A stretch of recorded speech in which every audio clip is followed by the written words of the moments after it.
Hi, welcome back to my channel. My name is Dominique Davis, also known as Brown and Bindi, and here on this channel we practice flexibility of the mind, the body, and the spirit. I hope that your week is going well so far. I'm very excited to talk to you, but I would also like to thank our fellow reality bender, Valerie, for sending me this candle. It says, "No one is you, and that is your superpower." So I'm gonna put it back here so you can look at it and just know that it smells bonkers. It smells so good. Oh my God. So today we are talking about fear. Do I look like a talk show host? I'm actually allowing myself to put my wrist on my desk so I can be more relaxed. Do I look more official? Today we're talking about fear. And just to say up front, I have missed out on so many opportunities in my life because I've been afraid, because I didn't trust myself, and because I didn't trust the world. I didn't trust anybody. Fear will really stop you from fully committing to the reality that you desire. A lot of our limiting beliefs are very grounded in fear, and it's not always fear of a big lion coming into your home to eat you. Sometimes it's fear of being embarrassed. Sometimes it's fear of looking dumb. Sometimes it's fear of somebody abandoning you or someone breaking up with you. Let's start with what is fear. Now, the intellectual definition of fear is a feeling that someone or something is going to put a person in danger or in harm's way. The intellectual definition is, I don't want to say it's useless, but it's kind of useless because we are all afraid of different things. So when we talk about fear intellectually, some people are going to really resonate and other people may not resonate because what they're experiencing, they may not have identified what they're experiencing as fear. What I want to shift into is the feeling of fear in the body. And in order to do that, we need to talk about the nervous system. I would like to discuss the parasympathetic nervous system as well as the sympathetic nervous system. The sympathetic nervous system is our fight or flight response. It's our brain communicating to our body that there is a threat and that we must prepare ourselves to run, to fight, and for some of us, depending on how we experienced fear when we were younger, we do neither, we just freeze. A lot of times what this looks like is an increase in heart rate because the body is preparing to flee, shortened breath, sometimes shaking. I experienced that all the time. I mean, even up until like 3 years ago, I would just be shaking for no reason. And I don't mean because I was cold, but just because in my subconscious, my mind was mulling over some fear that I had and I was having a trauma response. Understanding how the nervous system reacts or how your body reacts when you perceive a threat is what puts you back into the driver's seat.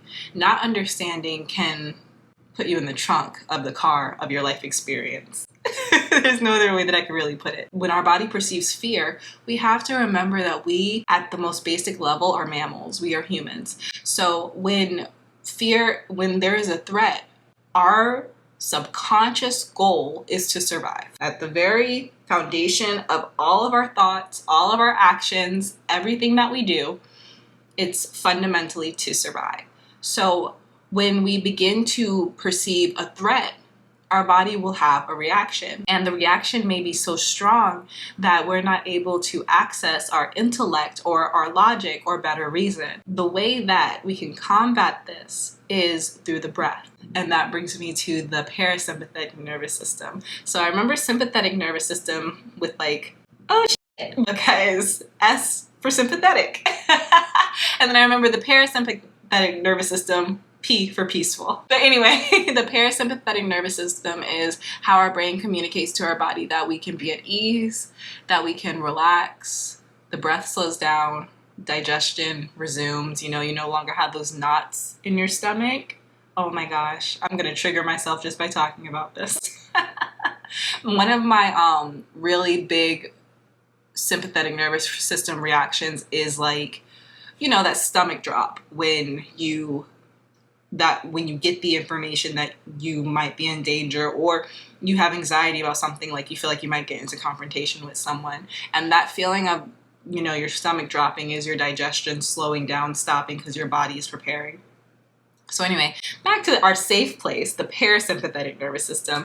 We can get there by using the breath and allowing our body to relax, find states of ease, and you will find that as you use the breath to slow down, your thoughts will slow down, but it is a practice of being able to articulate to yourself that you are safe, and even though we perceive danger, that does not mean that we are actually in danger.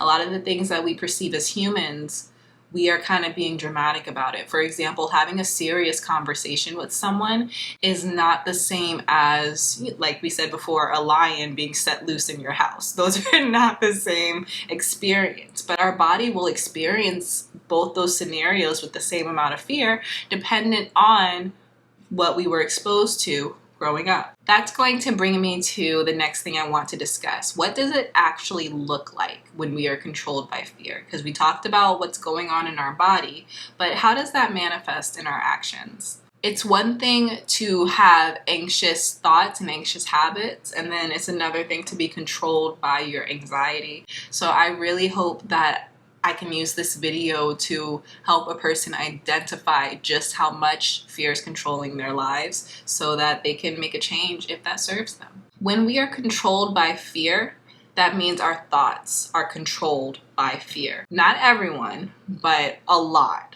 A lot of our thoughts will come from a place of, I'm trying to protect myself. The inner voice will constantly speak from a place of negativity.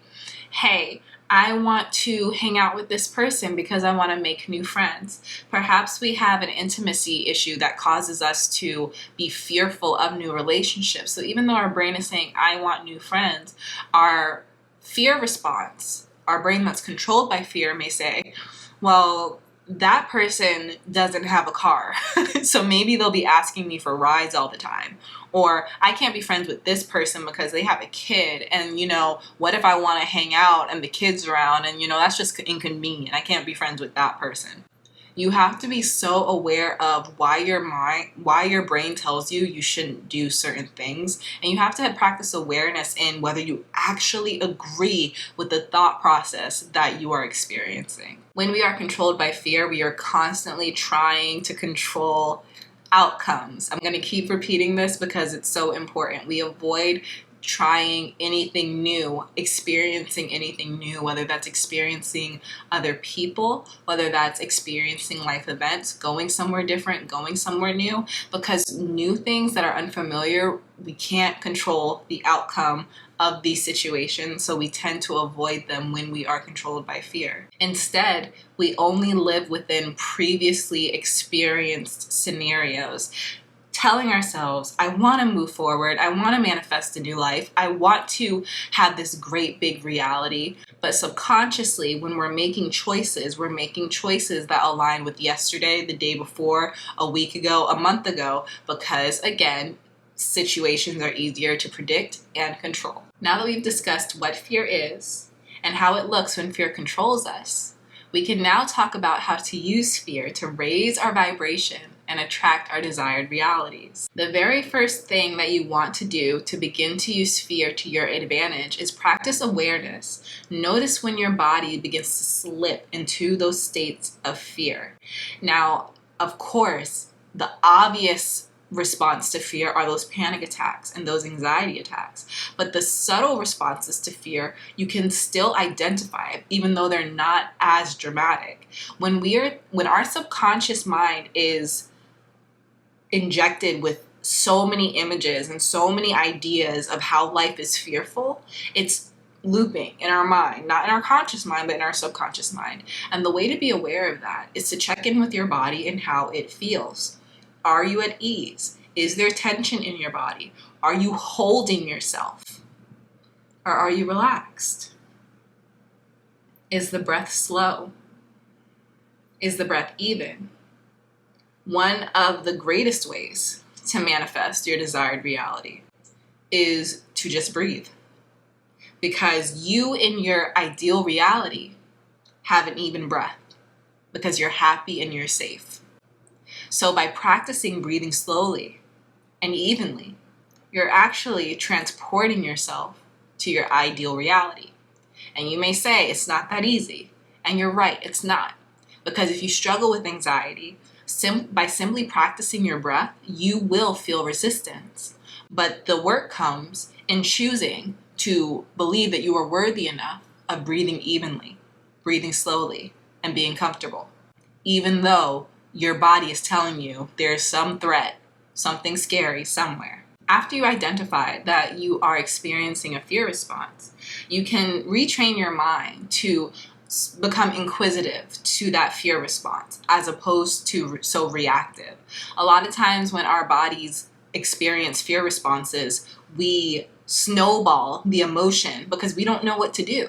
For example, our heart starts beating fast because we've been triggered, and instead of slowing down and breathing and grounding ourselves, we end up increasing the conflict, or we end up looking for more reasons to be anxious because that's what's easiest in that moment. Law of attraction: what you are thinking about, what you're feeling, you will attract more of. So in those moments, when we practice slowing down and when we practice grounding ourselves, we're able to access a clearer, more open mind. And from that place, we can say, what has triggered me?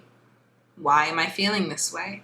And the first few times you do it, you may be so shocked and so surprised by what actually got this reaction out of you.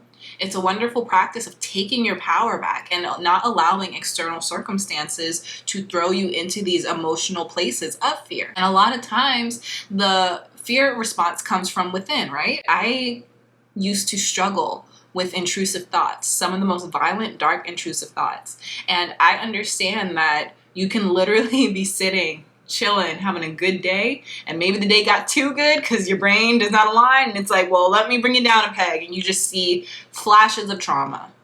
I've been there. And when that happens, it's our responsibility to do the same exact thing. Make sure that we are breathing, make sure that we are grounded, and ask ourselves, okay, this intrusive thought came. Well, what was I doing? Because for me, a lot of times intrusive thoughts would come up when I was enjoying myself, when I was challenging my story of, I can't have this much fun, I can't have this much joy in my life, I can't have this much peace in my life. A lot of times my intrusive thoughts would get worse and worse the better my life was getting. But that didn't mean that they were going to last forever. It was an initial reaction to my vibration going up. But when I realized that it was happening, I was able to tell myself that just because my life is getting better, that doesn't mean I have to protect myself from the unknown that lies within my life getting better. Because we're manifesting these desired realities, but we have to believe that these desired realities are safe. Even though we haven't experienced them, we have to believe that we can be happy, we can be joyful, we can have a lot of money, we can have a lot of abundance, we can have financial security, safety, stability. We can have all these things, and that doesn't mean that there's going to be a boogeyman up there.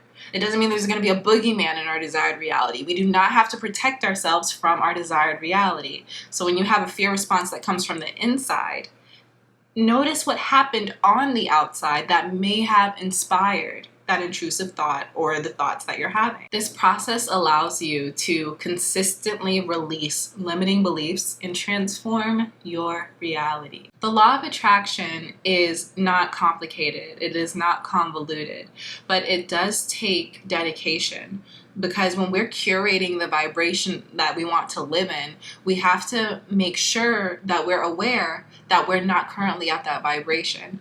So as we raise our vibration and tune our frequency to our desired realities, it's so important that we expect resistance so that when that resistance comes up, we can remind ourselves of where we want our vibration to be, and so that we can be aware of what our brain is doing, what our brain is telling us is standing in the way of us being in that place. That awareness changes everything. And that awareness is what allows us to see the path that we can so easily walk in order to, again, transform our reality. How was that? I feel like I had to have that talk with myself to just remind myself, why we do therapy, why I study law of attraction, why I do other spiritual things, because fear is a part of our bodies. Fear is an important part of the brain. It's like we're mammals, it's important, but we have to keep that fear in check. So that was a really good That was a really good reminder for me. I hope it was a good reminder for you. And I hope that you enjoyed this video because I enjoyed making it. If you did, give it a thumbs up so other people on YouTube know that it's valuable. Also, if you'd like me to expand on anything that I talked about today, just let me know down in the comment box and I'll be happy to do so. Last but not least, please make sure that you are subscribed and that you click that notification bell so that you can be notified when I come out with new videos. I love you so much, and I'll see you next time.